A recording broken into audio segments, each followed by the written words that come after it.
Hello guys, thanks for watching my video. In previous video I had talked about reading skill, how to enhance our skill. I had talked about pre-reading strategies. आज हम बात करेंगे while reading and after reading. यानी हम कोई book पढ़ रहे हैं, बुक पढ़ते हुए हमें कैसे तरीके अपनाने चाहिए और बुक पढ़ने के बाद उनको हम कहेंगे while reading and after reading strategies. एक अच्छा रीडर अननोन वोकेबलरी को कैसे गेस करता है? अनफेमिलियर वर्ड्स तो हमें मिलेंगे ही मिलेंगे.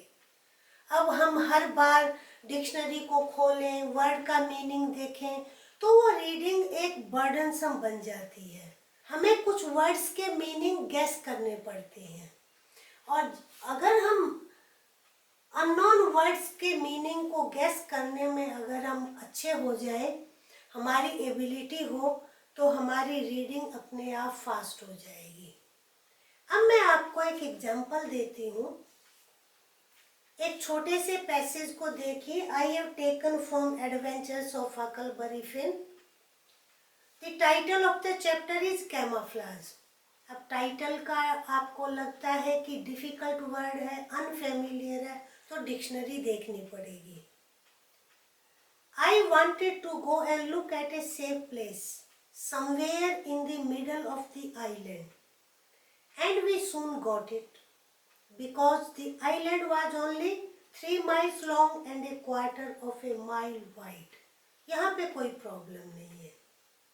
This place was a tolerable long steep hill about 40 feet high. अब मैं ये नहीं कहती कि आपको मीनिंग आता नहीं है.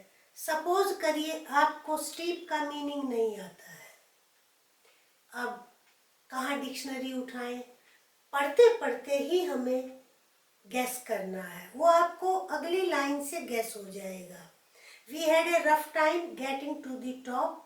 इसका मतलब हिल के टॉप पर जाने में कोई रफ टाइम था, कोई दिक्कत थी. As the sides were steep, क्योंकि उसकी साइड्स स्टीप थी. अब क्या हो सकता है? अब अगर मान लो पहाड़ ऐसे हो कि हम आराम से चढ़ सके, तो वो तो मीनिंग ही नहीं है यहाँ पर. तो स्टीप का मीनिंग समथिंग क्या होगा जहाँ पर हम नहीं चढ़ सकते हैं.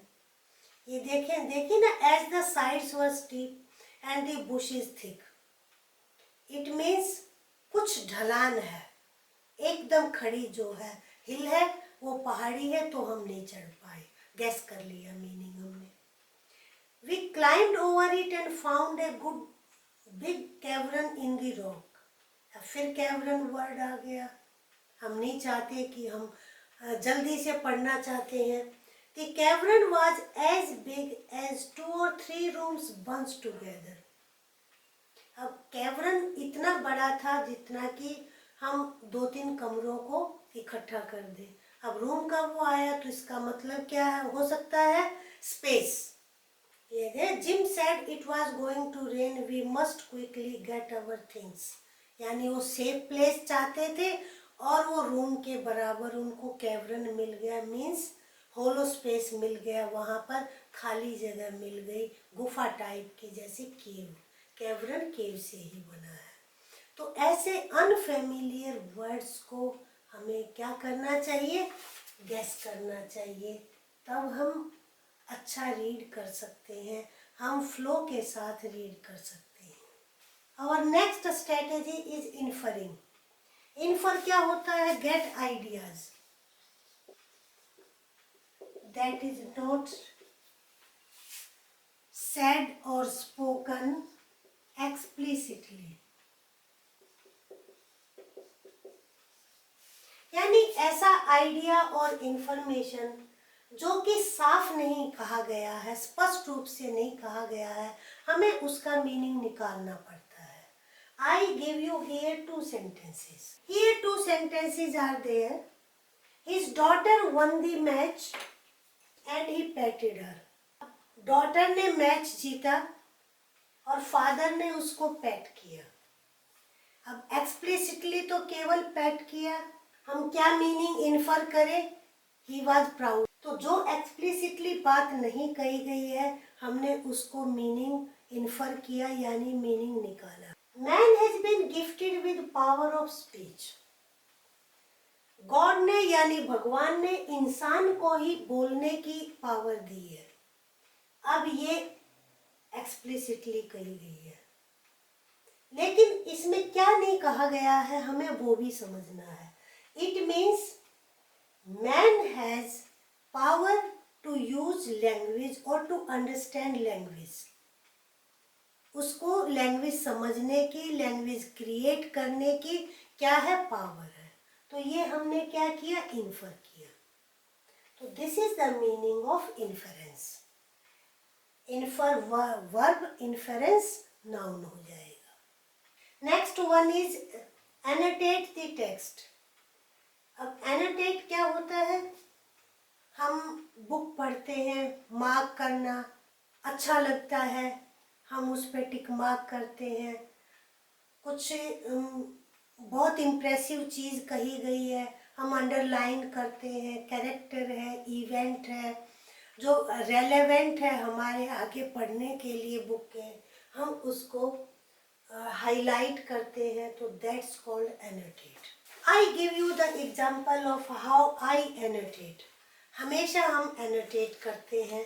अब ये बुक है, ये आप देखिए, हमने जब कोई बहुत इम्पोर्टेंट होता है कोई सेंटेंस, तो हैबिट है मेरी कि मैं अंडरलाइन करती हूँ। कई बार क्या है कि हम लिख भी लेते हैं कि ये कंटेक्स्ट कहाँ पर है, कहाँ इम्पोर्टेंट है।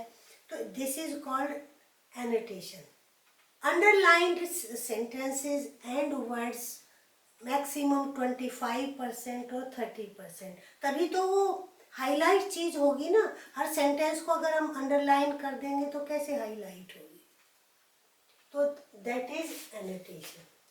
और ये बहुत इम्पोर्टेंट है हमारी रीडिंग एबिलिटी को बढ़ाने में। एक तो इंटरेस्टिंग बन जाती है, we interact with the text, we interact with the author, और हमारे अंदर वाई एंड हाउ के क्वेश्चन भी हमारे अंदर अराइज होते हैं। We have finished a book और a text, then we should summarise the text. आप पैराग्राफ वाइज भी समरी कर सकते हैं, आप चैप्टर वाइज भी कर सकते हैं। This strategy is very useful in drafting. When you are in job, you read something, you have to summarize or report to your boss. तो ये सब चीज़ें बहुत इम्पॉर्टेंट है, चाहे अभी आपको नहीं लगता है, लेकिन बाद में आपको लगेगा कि यस, हमें ये हैबिट अच्छी पड़ी या हमने ये हैबिट डेवलप की, तो आज हमारे लिए ये बहुत यूज़फुल है। वो हम डिस्कस करेंगे जब हम उस पॉइंट पर आएंगे, जब पैसेजेस पर आएंगे। जॉब में तो इम्पॉर्टेंट है ही, कॉम्पिटिटिव एग्ज़ाम में इम्पॉर्टेंट है। इवन 11th 12th स्टैंडर्ड पे जो नोट मेकिंग आता है वो भी क्या है, एक तरीके से पॉइंट्स ही तो हैं जो कि आप समराइज करते हैं या उसको पढ़ के निकालते हैं। तो दैट इज़ मेन आइडियाज़ निकालना बहुत इम्पॉर्टेंट है। रीडिंग स्किल तो इन्हांस होगी ही होगी। आप ये सोचिए, राइटिंग स्किल भी इन्हांस हो रही है आपकी।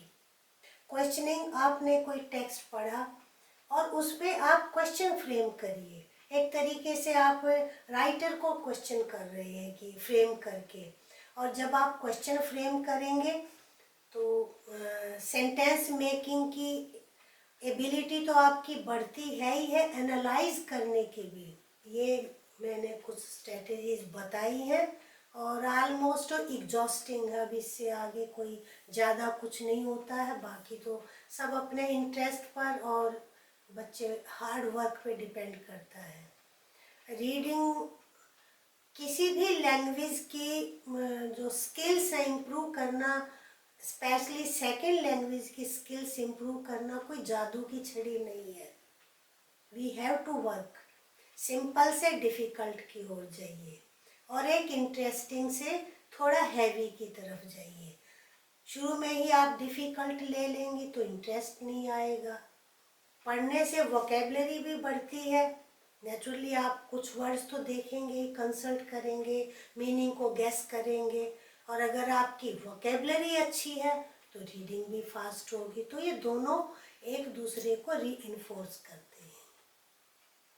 Okay, I hope you enjoyed the video. कोई भी बुक पढ़ के देखो आप and adopt the strategies and then you can send me comments कि क्या ये यूजफुल रही या नहीं रही। मेरा एक्सपीरियंस तो यही कहता है, अपना खुद का पढ़ने का भी और पढ़ाने का भी बच्चों को, कि ये बहुत ही यूजफुल तरीके हैं अपनी रीडिंग स्किल को इन्हांस करने के लिए। Thank you. If you are first time on the channel, please subscribe it and like the video.